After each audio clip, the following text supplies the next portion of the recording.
Assalamu alaikum warahmatullahi wabarakatuh. Today we have very important lesson that is pronoun. देखिए, pronoun किसे कहते हैं?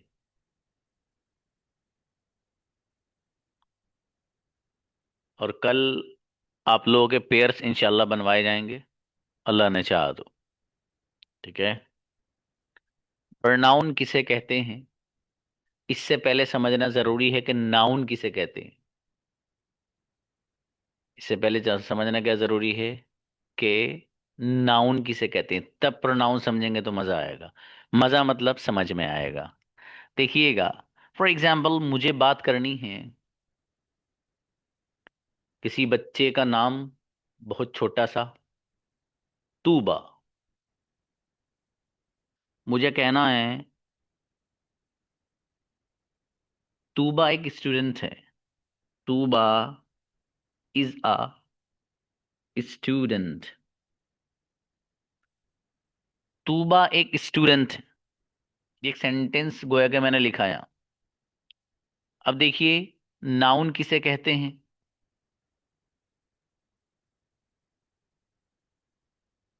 किसी भी चीज का जो नाम होता है दैट इज नाउन। ये चीज लव इसलिए बोल रहा हूं कि इसमें सब कुछ आ गया। किसी भी चीज का जो नाम होता है वो नाउन होता है। कुछ भी ले लो, आपके सामने जितनी चीजें नजर आ रही हैं आपको सब नाउन है। देखो इधर, देखो ऊपर, साइड में देखो, नीचे देखो, जितनी चीजें नजर आ रही हैं आपको सब क्या है? नाउन। किसी भी चीज के नाम को नाउन कहते हैं बस। ये लफ्ज तूबा यहां पर आपको नजर आ रहा है, ये नाउन है। क्यों? क्योंकि ये एक खास बच्ची का नाम है। तूबा मैं नहीं हूं। तूबा कौन है? वो एक बच्ची जो क्लास में बैठी उसका नाम है। ये तूबा की बराबर में तौफीक बैठे हैं।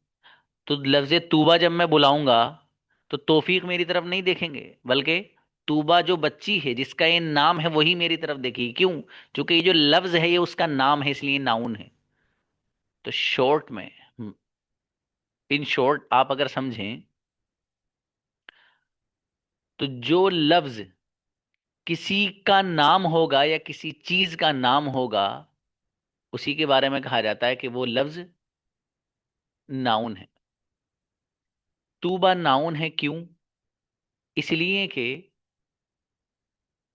ये एक खास बच्ची का नाम है, इसलिए ये नाउन है। और किसी भी चीज का जो नाम होता है दैट इज कॉल्ड नाउन।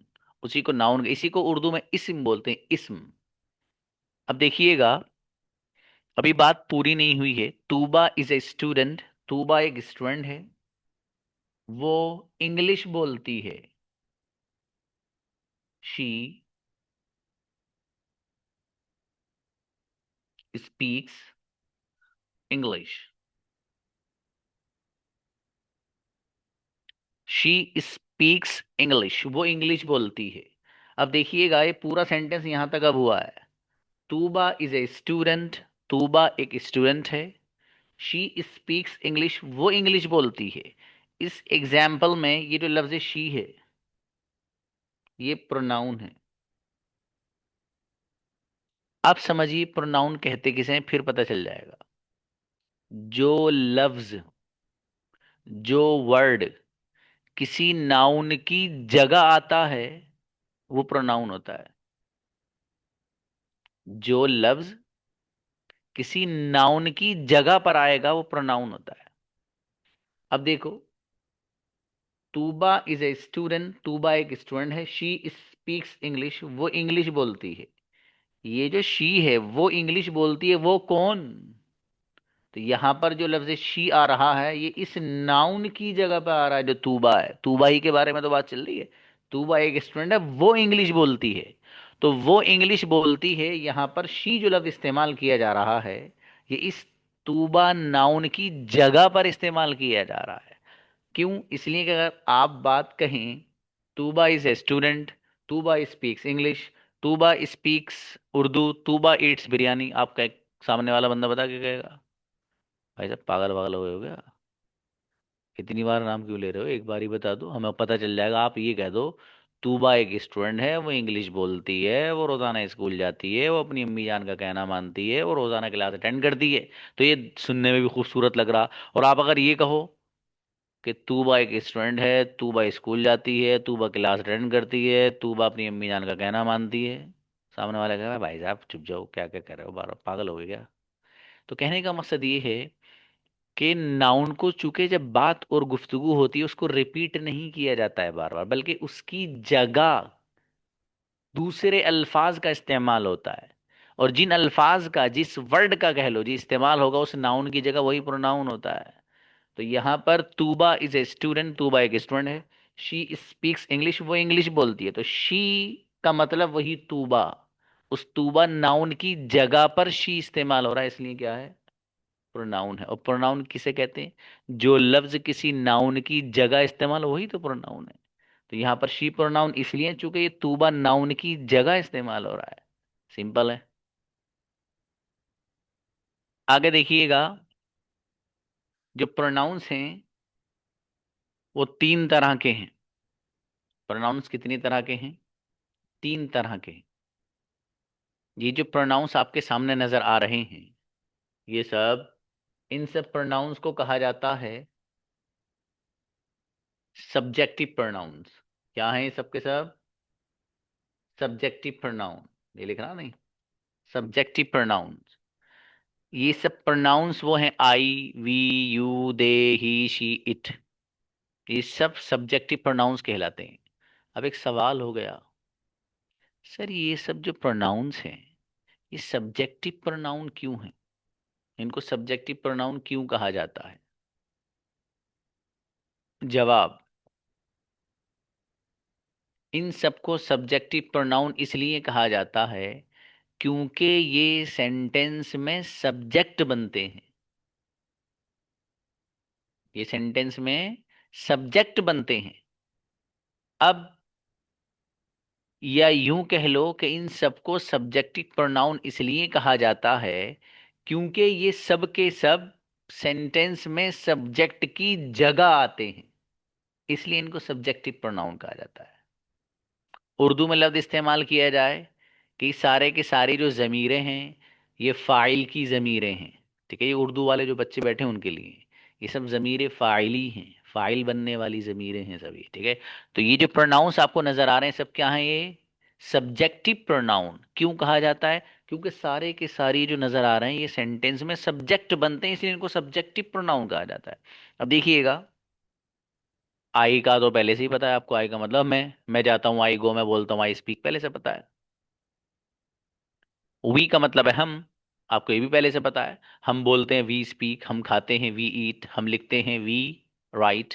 हाँ, ये जो इधर एग्जाम्पल्स आपको नजर आ रहे हैं ना, इनको भूल जाइए, अभी तो मैंने वैसे ही लिख दिए थे। ठीक है, आपको तो जो मैं समझा रहा हूँ वही आपको लिखना भी है। ठीक है, जो मैं बोल रहा हूँ वही आपको लिखना भी है इनको देख करके। अच्छा, वी का मतलब है हम। अब मेरे बराबर में एक बंदा और खड़ा हो इधर साइड में, और मैं कोई बात कहूँ कि भाई हम इंग्लिश बोलते हैं, या बहुत सारे लोग हों, फिर हम कहें कि भाई हम लोग आपके पास आ रहे हैं। ठीक है, फॉर एग्जाम्पल, तो वी का लफ्ज इस्तेमाल होता है बहुत सारे लोग हों और वो कहें हम। तो आई आता है मैं एक बंदे के लिए, और वी आता है हम, यानी बहुत सारे बंदों के लिए। यू, यू, सामने एक बंदा अगर है, एक लड़का है, वो तब भी यू है, तुम या आप। सामने एक लड़की है तब भी यू है, तुम या आप। दो लड़के हैं तब भी यू है, दो लड़कियां हैं तब भी यू है। बहुत सारे लड़के लड़के हैं तब भी यू है, बहुत सारी लड़कियां हों तब भी यू है। लड़के हों लड़कियां मिक्स हों, बहुत सारे हों या दो हों, यू है। सामने जो भी बंदा है अंग्रेजों की दुनिया में वो यू है। अरबिक में बहुत अलग होता है भाई साहब, अरबिक में हर एक के लिए अलग अलग बोला जाता है। सामने एक लड़का है तो अंता होता है, एक लड़की होती है तो वो अंती होती है, दो होते हैं तो अंतुमा बोला जाता है। अगर वो बहुत सारे लड़के हों तो उनके लिए कुछ और लफ्ज़ है, और बहुत सारी लड़कियां हों तो उनके लिए अंतुन्ना वगैरह का लफ्ज़ इस्तेमाल किया जाता है। ये अरबी की ज़बान है, वो उधर उसको ठेलने, उसको टच नहीं करना चाह रहा। बहरहाल, यू, सामने जो बंदा है वो यू है अंग्रेजों के यहाँ, बस सीधी सी बात है। तुम बोलते हो यू स्पीक, तुम खाते हो यू ईट, तुम नहीं आते हो यू डोंट कम। ठीक है, एग्जाम्पल भी हो गया। दे। हाँ, दे के बारे में समझिएगा। बहुत सारे लोग जिनकी तरफ मुझे इशारा करना हो तो उसके लिए दे लाते हैं। इसका एक एग्जाम्पल दे रहा हूं जो आगे भी काम आएगा, दोनों स्लाइडों में जिक्र करूंगा मैं। ठीक है। एग्जाम्पल दे का कौन है? मसलन मैं अपने वालिदैन के बारे में कहूँ, अपनी अम्मी जान, अपने वालिद मोहतरम और अपने भाई के बारे में आपसे कोई बात कहूँ कि भाई साहब वो कुरान की तिलावत करते हैं सब लोग। ठीक है, वो कुरान की तिलावत करते हैं। इशारा किसकी तरफ कर रहा हूं मैं? अपने वालिद, अपनी वालिदा और अपने भाई की तरफ। और मैं क्या कह रहा हूं? वो कुरान करीम की तिलावत करते हैं। तो मैं कहूंगा they read the Holi Quran या दे रिसाइट द होली कुरान।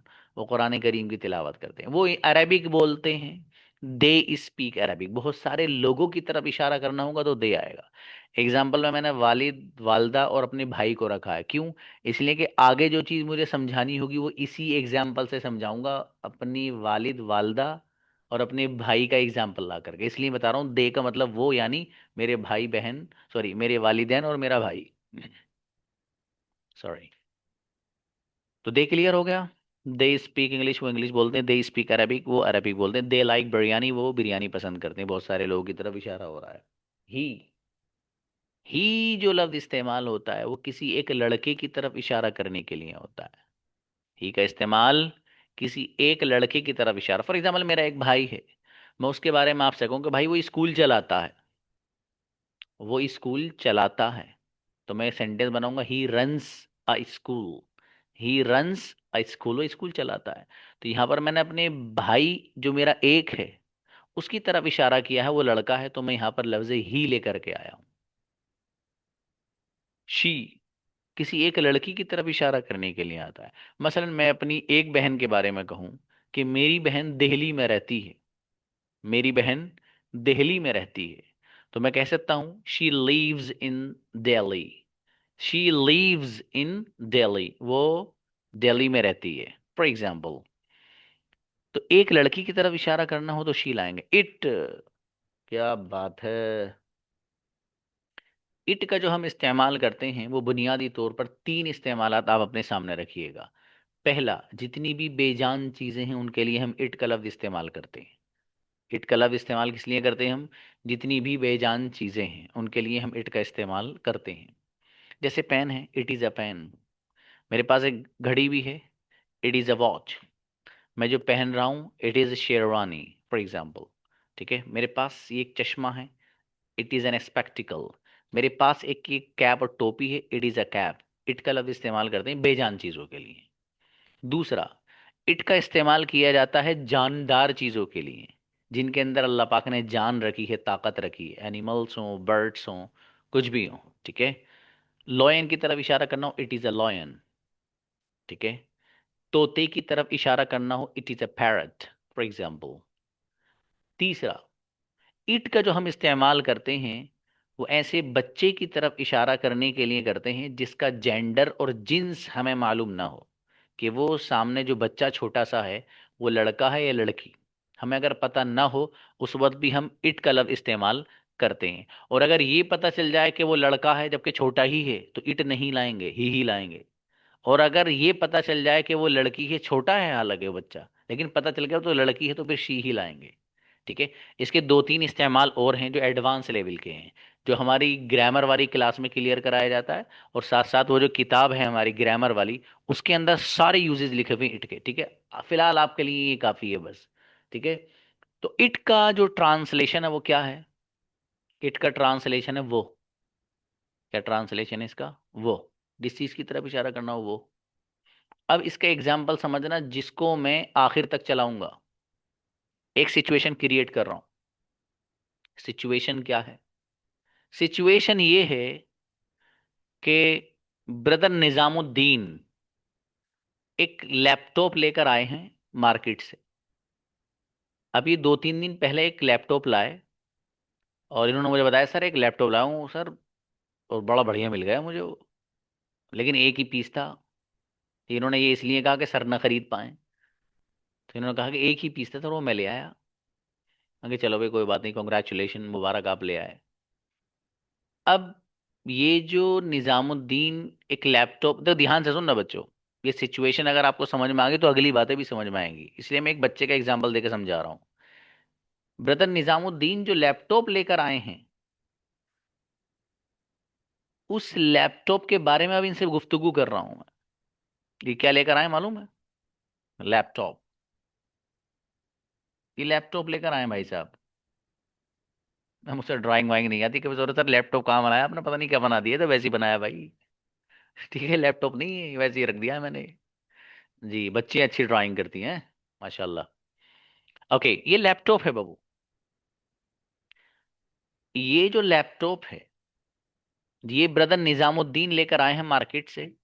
अब मैं इनसे ये कह रहा हूं, अरे भाई निजाम भाई, वो लैपटॉप जो आप लाए हो उसके बारे में तो कुछ बता दो।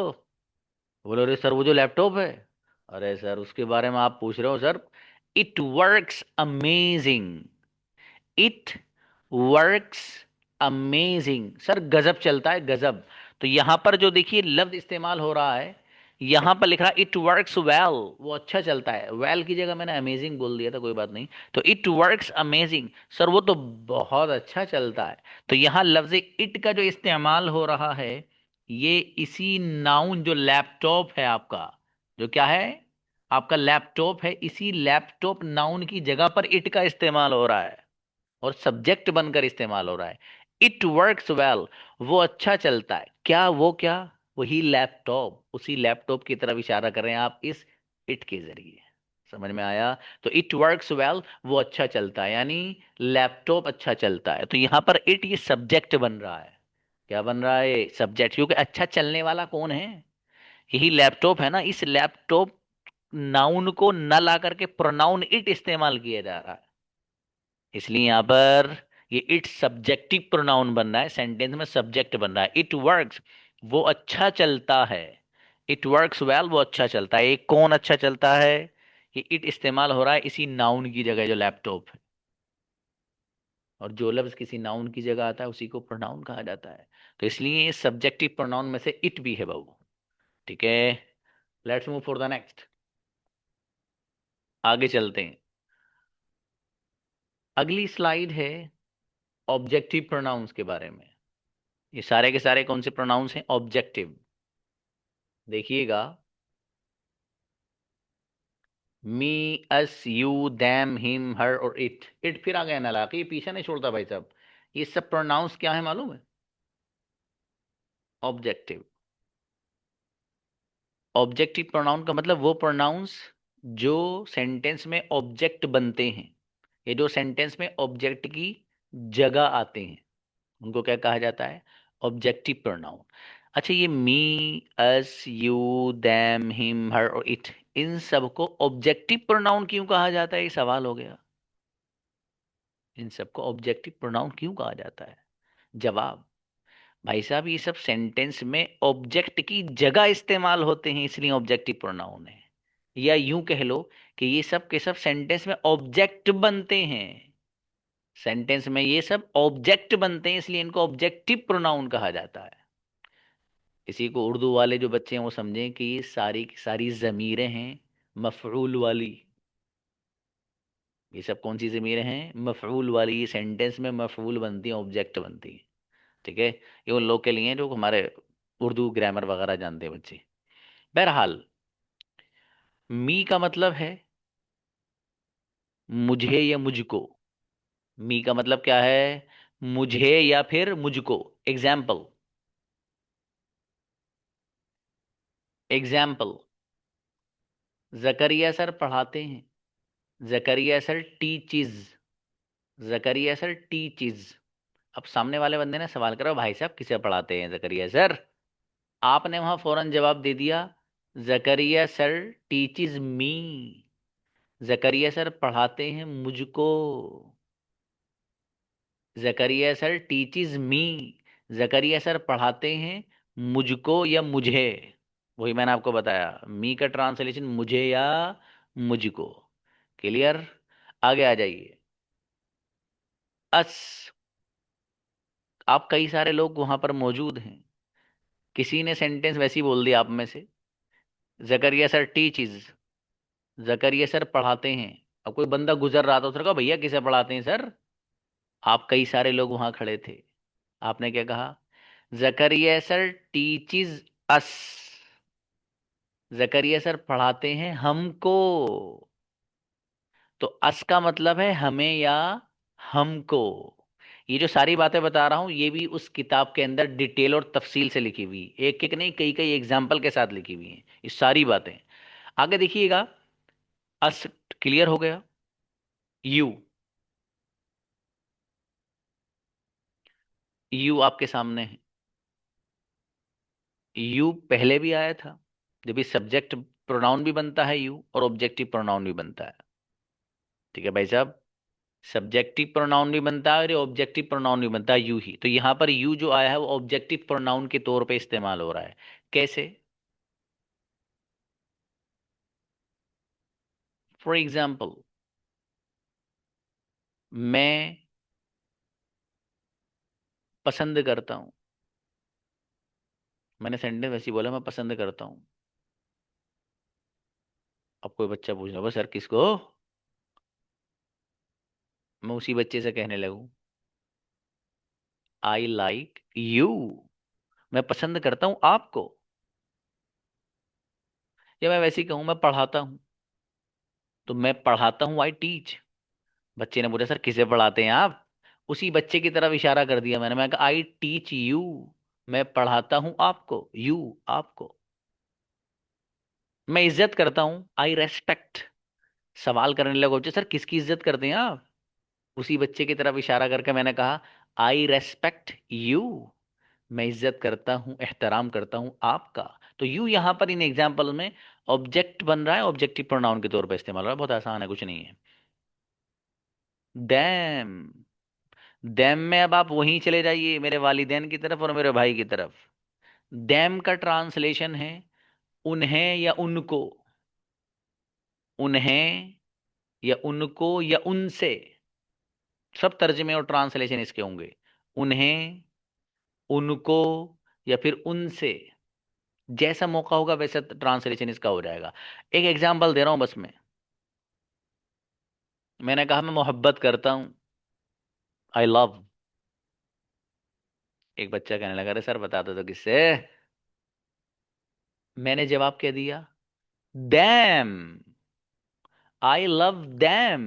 मैं मोहब्बत करता हूं उनसे, और इशारा किसकी तरफ किया मैंने?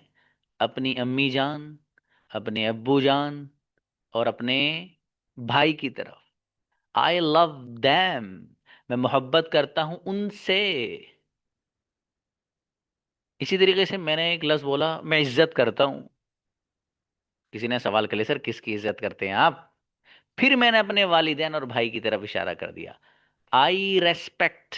मैं इज्जत करता हूं दैम, उनकी। समझ में आ रहा है? इस अंदाज से आप देम का इस्तेमाल कर सकते हैं। आगे देखिएगा। हिम। हिम से इशारा करूंगा, हिम से इशारा होता है किसी एक लड़के की तरफ।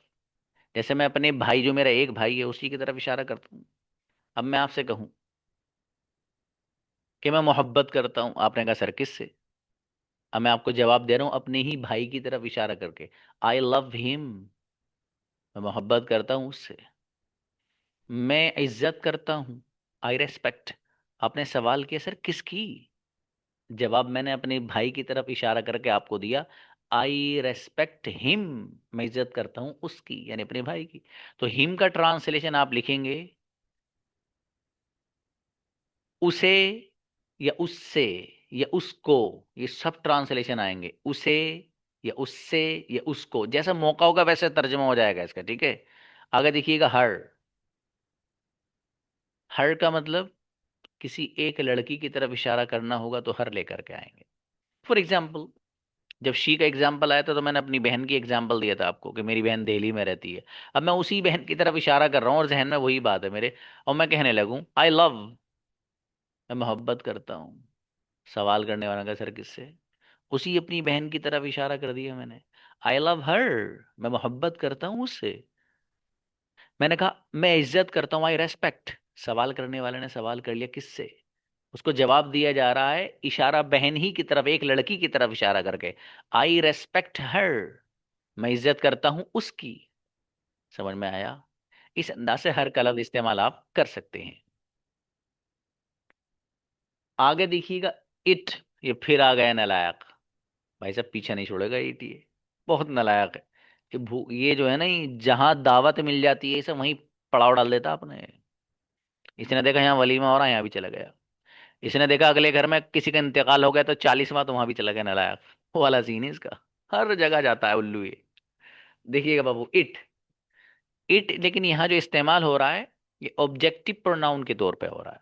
कैसे हो रहा है? ऑब्जेक्टिव प्रोनाउन के तौर पे। यानी ये सेंटेंस में ऑब्जेक्ट बनकर इस्तेमाल होगा। ठीक है? कैसे होगा? अभी तूबा हंसेगी बच्ची। तूबा सोचेगी सर आपसे लैपटॉप बनाना तो आ नहीं रहा, आप लैपटॉप बार बार बना कर दिखा रहे हो मैं। ना ना बेटी, आपको ये वाला बना देते हैं ना, वैसे ही कुछ कर देते हैं इसमें, इस तरह से फिर लैपटॉप बन गए। ठीक है? ये लैपटॉप है बाबू हमारा। ये वही लैपटॉप है जो ब्रदर निजामुद्दीन खरीद के लाए हैं। मैंने कहा था ना एग्जाम्पल काम आएगा हमारे। अब ब्रदर निजामुद्दीन जो लैपटॉप खरीद के लेकर आए हैं, तो ध्यान से सुनना जरा। देखो मजाक वाले अंदाज में ये तरफ चीजें ना जल्दी समझ में आ जाती है, इसलिए थोड़े थोड़े बीच में बोलता रहता हूँ इस अंदाज से। देखिए बाबू, निजामुद्दीन ब्रदर लैपटॉप खरीद के लेके आए हैं।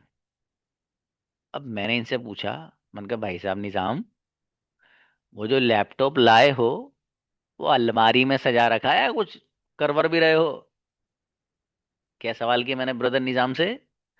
ब्रदर निजाम, वो जो आप लैपटॉप खरीद कर लाए हो, उसको इस्तेमाल भी करते हो या बस अलमारी में रख रखा है सजाने उजाने के लिए? अब ये बोला, अरे नहीं सर कैसी बात करें सर, मैंने पैसे डाले सर उसमें, कैसे हो सकता है अलमारी में रखूंगा? Sir, I use it. I use it. मैं इस्तेमाल करता हूं उसको, जो इट है ये वही लैपटॉप है। अब इन्होंने सेंटेंस क्या बनाया था? ये कह रहे हैं आई यूज इट, मैं इस्तेमाल करता हूं इट, उसको, यानी इसी लैपटॉप को भाई साहब, इसी लैपटॉप को। ये इट जो इस्तेमाल हो रहा है, इसी लैपटॉप, जो लफ्ज लैपटॉप है, उसी लफ्ज लैपटॉप की जगह इट को इस्तेमाल किया जा रहा है, और इस इट से इशारा उसी लैपटॉप की तरफ है। तो यहां पर इट क्या बन रहा है? ऑब्जेक्ट। आई यूज इट, मैं इस्तेमाल करता हूं उसको, यानी उसी लैपटॉप को। तो इट यहाँ पर ऑब्जेक्ट बन रहा है, ऑब्जेक्टिव प्रोनाउन इसीलिए कहा जा रहा है इसको यहाँ पर। और ऑब्जेक्टिव प्रोनाउन में इसीलिए इसको काउंट किया गया है, क्योंकि ये सेंटेंस में ऑब्जेक्ट भी बनकर इस्तेमाल होता है। जैसे यहाँ पर आई यूज इट में इट इस्तेमाल हो रहा है, इस लैपटॉप नाउन की जगह पर आ रहा है। ये हुआ इट का मसला क्लियर यहाँ पर। अब देखिएगा, एक और छोटा सा रह गया, उसको देख लीजिए, फिर उसके बाद सुबहान अल्लाह व बिहम्दिही और फिनिश। ठीक है? जी देखिए बाबू, बहुत खूबसूरत है लेकिन ये वाला, ये जो स्लाइड है बहुत खूबसूरत है सच में, आपको अच्छा लगेगा। अरे अच्छा, तो पहला वाला भी लगा होगा मेरे भाई। नहीं नहीं, उससे भी ज्यादा लगेगा बाबू। देखिए यहाँ लफ्ज इस्तेमाल हो रहा है माई और माइन। ये सारे जो प्रोनाउंस है ना, ये नजर आ रहे हैं आपको? इन सबको कहा क्या जाता है अंग्रेजों की दुनिया में? Possessive pronoun. Possessive. Possessive. Possessive. Possessive. ये पजेसिव प्रोनाउन है। सर ये पजेसिव प्रोनाउन हकीम जी के कौन से नुस्खे का नाम है, ये तो बताइए। पजेसिव प्रोनाउंस वो प्रोनाउंस होते हैं कि जिनके जरिए हम अपना ताल्लुक और रिलेशन बताते हैं। पजेसिव प्रोनाउंस वो प्रोनाउंस होते हैं जिनके जरिए हम किसी चीज से अपना ताल्लुक और रिलेशन बताते हैं बाबू। मेरा भाई, आपकी कार, मेरा घर, आपका स्कूल, अरे उनका घर, और उसका नाम, उसकी कार, उसका अंदाज, फॉर एग्जाम्पल उसकी बहन, उसकी क्वालिटी, उसका साउंड, फॉर एग्जाम्पल। ये सब चीजें वो हैं जिनसे हम कोई ना कोई ताल्लुक और रिलेशन बताते हैं किसी दो चीजों का। तो इसलिए इनको पजेसिव प्रोनाउन कहा जाता है, चूंकि ये किसी चीज का ताल्लुक और किसी चीज से रिलेशन को बयान करने के लिए इस्तेमाल होते हैं। ठीक है? ये भी मैंने उस किताब में बड़े अल्हम्दुलिल्लाह तफसील से बयान किए हैं, कई कई एग्जाम्पल दे करके। यहाँ एक ही एग्जाम्पल दूंगा और बहुत ध्यान से सुनना, एक ही एग्जाम्पल से समझना है आपको। देखिए लफ्ज माई तो आपको पता है, माई का मतलब है मेरा, माई ब्रदर, मेरा भाई, वही पढ़ा था आपने, माई फादर। ठीक है? मेरे फादर, ये तो है, इसमें कोई मसला नहीं समझाने का। ये लफ्ज माइन जो है, माइन का मतलब भी मेरा ही है। माई और माइन में जो फर्क है वो ये है कि लफ्ज माई के बाद कोई ना कोई नाउन आता है। जैसे माई ब्रदर, माई ब्रदर, तो ब्रदर नाउन है। माई पेन, पेन नाउन है। माई हाउस, मेरा घर, तो माई हाउस के बाद हाउस नाउन है। तो माई के बाद जो भी लफ्ज कोई ना कोई नाउन आता है, बस बगैर नाउन के इस्तेमाल नहीं होता माई। ठीक है। लेकिन माइन जो लफ्ज है वो ऐसा कि उसके बाद कोई नाउन नहीं आता है। ये दोनों में फर्क है। किस तरह? फॉर एग्जाम्पल, मुझे ये कहना है कि ये कलम मेरा है, तो आप सेंटेंस बना सकते हैं, this pen is mine. This pen, ये कलम, इज है, माइन मेरा, तो ये कलम मेरा है, दिस पेन इज माइन। समझ में आया? तो देखो माइन के बाद कोई नाउन नहीं आ रहा है। ठीक है। तो दिस पेन इज माइन, ये कलम मेरा है। करेक्ट। आगे देखिएगा, अवर और अवर्स दोनों का मीनिंग है हमारा। दोनों का मीनिंग क्या है? हमारा या हमारे। अवर और अवर्स, इन दोनों का मीनिंग क्या है? हमारा या फिर हमारे। अब देखो, अवर का इस्तेमाल तो आपको पता है। जैसे आपको कहना हमारे घर, अवर हाउसेज, हमारी कार, अवर कार, हमारा स्कूल, अवर स्कूल, और हमारी कौम, अवर नेशन, हमारे टीचर, अवर टीचर। इसका तो कोई मसला ही नहीं है इसका। ठीक है। असल है अवर्स। तो इन दोनों में भी यही फर्क है। मीनिंग तो दोनों का सेम है, लेकिन फर्क ये है कि अवर्स के बाद कोई नाउन नहीं आता है बाबू। जैसे आपको कहना है कि ये कलम हमारा है, ये कलम हमारा है, तो आप कहेंगे this pen is ours. This pen is ours. आपको कहना है ये घर हमारा है, किसी एक घर की तरफ इशारा कर रहे हैं, आप कह रहे हैं दिस हाउस इज अवर्स। किसी कार की तरफ इशारा कर रहे हैं, आप कह रहे हैं दिस कार इज अवर्स, ये कार हमारी है। इस तरह अवर्स का इस्तेमाल आप अपने सेंटेंस में कर लेते हैं। आगे देखिएगा। डन। आगे देखें आप, योर और योर्स दोनों का तर्जमा और ट्रांसलेशन होगा आपका या आपके। दोनों का ट्रांसलेशन क्या है? योर और योर्स का, आपका या फिर आपके। अब देखिए, योर का तो आपको बहुत आसानी से पता है, आपका नेम, योर नेम, आपका भाई योर ब्रदर, आपके वालिद योर फादर, आपकी बहन योर सिस्टर, आपकी अम्मी योर मदर, आपकी किताब योर बुक। कोई मसला ही नहीं है। योर्स को इस्तेमाल जो करना है हमें, इन दोनों में भी यही फर्क है कि योर्स के बाद कोई नाउन नहीं आएगा। जैसे ये कलम आपका है, this pen is yours. This pen is yours, ये कलम आपका है। ये कैमरा आपका है, दिस कैमरा इज योर्स। ये चश्मा आपका है, दिस स्पेक्टिकल इज योर्स। इस तरह इस्तेमाल इसका करेंगे। Let's move for the next, their and theirs. ठीक है। इनसे इशारा हम करते हैं बहुत सारे लोगों की तरफ, किसी चीज का से रिलेशन बताना है बहुत सारे लोगों का। मसलन वही मेरे वालिदैन और मेरा भाई उधर चलते हैं, बात समझ में आएगी ना? अब मैं कहूं भाई उनकी कार खूबसूरत है, तो मैं सेंटेंस बनाऊंगा देयर कार इज ब्यूटीफुल। उनका घर बड़ा है, इशारा कई लोगों की तरफ है, ये ख्याल रखना। तो मैं कहूंगा their house is very big, बहुत बड़ा है। मैं कहूंगा उनका कमरा खूबसूरत है, मैं कहूंगा देयर रूम इज ब्यूटीफुल। अच्छा, इसके साथ देयर रूम एक कमरे की का ताल्लुक बताएं या बहुत सारों का भी बता सकते हैं? उनके कमरे अच्छे हैं, तो देयर रूम्स आर ब्यूटीफुल। उनकी उनका घर, उनके घर बड़े बड़े हैं, तो their houses are big, for example. ठीक है। सॉरी, देयर्स के बाद कोई नाउन नहीं आएगा। फॉर एग्जाम्पल मुझे कहना भैया ये कारें उनकी हैं, इशारा उन्हीं की तरफ करना। ये जो कारें खड़ी ना आपके सामने भैया, ये सब कारें उनकी हैं, तो मैं क्या कहूंगा? These cars are theirs. These cars are theirs. ये कारें जो आपको सामने नजर आ रही हैं सब उनकी हैं। और भैया ये जो बिल्डिंग नजर आ रही है ना आपको, तीन चार पांच, ये सब उन्हीं की हैं। और इशारा किसकी तरफ है? अपने वालिदैन और भाई की तरफ। तो मैं इशारा करूंगा, दीज बिल्डिंग्स या दीज हाउसेज आर देयर्स, ये सारे के सारे घर किसके हैं, उनके। इस अंदाज से कर सकते हैं। हिज आसान है, हिज नेम उसका नाम। लेकिन हिज ऐसा बंदा है कि दोनों तरह इस्तेमाल होता है।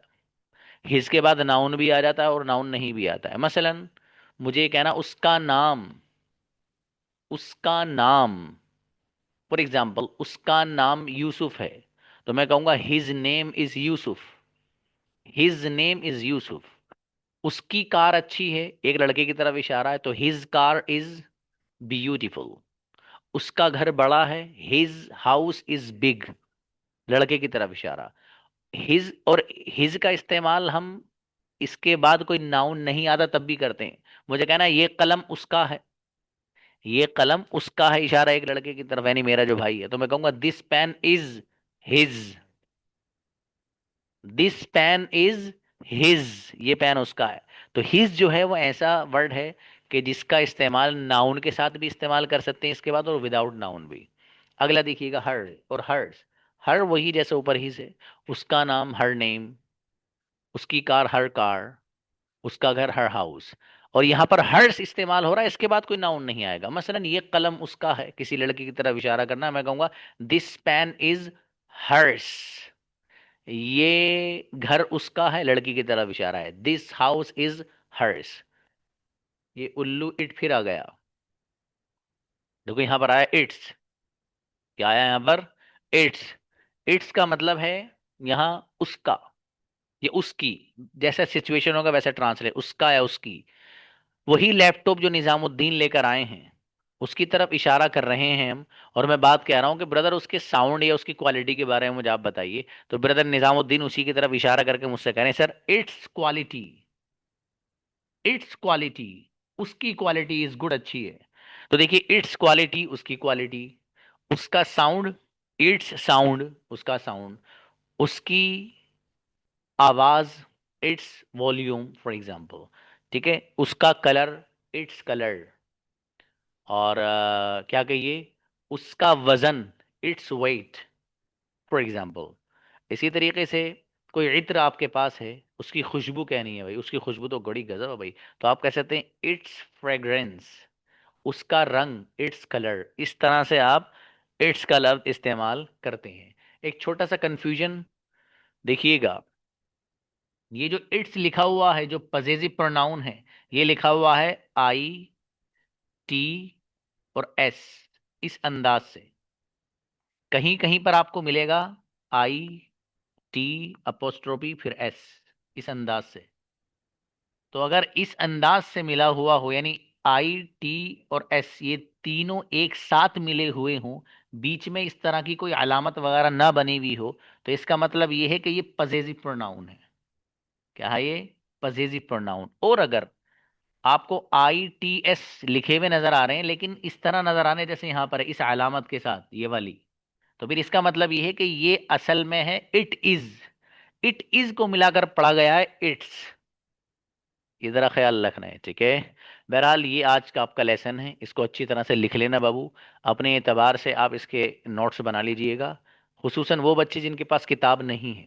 और जिनके पास मेरी किताब है उसको, उनको ज़रूरत नहीं है, चूंकि सब ऑलरेडी लिखा हुआ है उस पर। आप एक नज़र मारेंगे तो आपको लगेगा सर क्लास में ही पढ़ा रहे हैं, ठीक है, चूंकि मैंने जिस अंदाज से यहाँ बयान किया है उसी अंदाज से किताब में भी लिखा है।